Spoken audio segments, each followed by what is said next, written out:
ब्रह्मोस की तरह अब रूस भारत को और शक्तिशाली हथियार देने की फिराक में है और देखा जाए तो दोनों देशों के बीच काफ़ी समय से अच्छी मित्रता भी देखी गई है और यहाँ तक कि ये मित्रता आज से नहीं कई सालों पहले से है, जो आप अच्छे से जानते हैं। खबर सामने इस तरह आ रही है कि टेंशन में चीन पाकिस्तान, भारत को मिलेगी कई घातक मिसाइलें, रूस से होने वाली है 10,000 करोड़ की डिफेंस डील।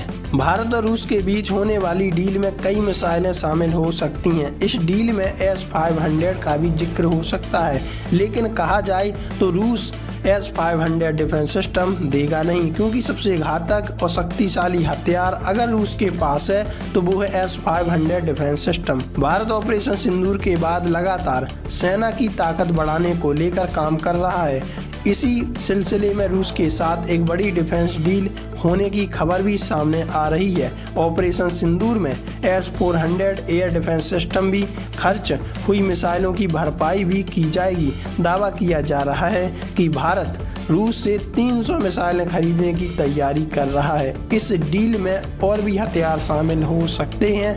भारत रूस की डील में लंबी और कम दूरी की मिसाइलें शामिल होंगी। भारत अपना स्टॉक बढ़ाने को लेकर तेजी से काम कर रहा है। द प्रिंट की एक रिपोर्ट के मुताबिक भारत S-500 को लेकर भी विचार कर सकता है, हालांकि इस पर आखिरी फैसला नहीं लिया गया। अहम बात यह भी है कि भारत फिलहाल S-400 पर ही फोकस कर रहा है। पेंटसिर मिसाइल सिस्टम खरीदने पर भी विचार कर सकता है भारत।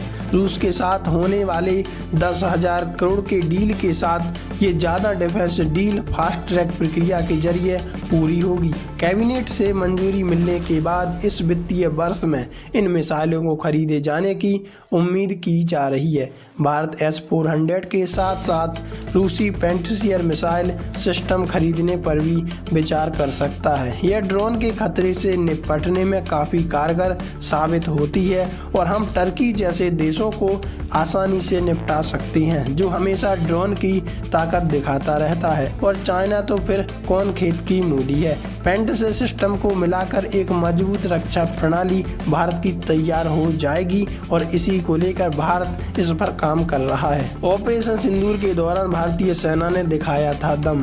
भारतीय सेना ने ऑपरेशन सिंदूर के दौरान 100 से ज़्यादा आतंकियों को मार गिराया था। वहीं इसके जवाब में पाकिस्तानी सेना ने भी एक्शन लिया और भारत पर अटैक की कोशिश की, हालांकि उसका हर हमला नाकाम हुआ। दावा किया जाता है कि भारतीय सेना ने इस दौरान S-400 का काफ़ी इस्तेमाल किया था। इसकी वजह से पाक की कई मिसाइलें तबाह हो गई थीं। वैसे आप इस बारे में क्या राय रखती हैं? क्या वास्तव में भारत की अगर ताकत और बढ़ती है तो पाकिस्तान की बोलती बंद होगी, पाकिस्तान कहीं मुंह दिखाने लायक नहीं रहेगा? कमेंट में लिखकर जरूर बताइएगा।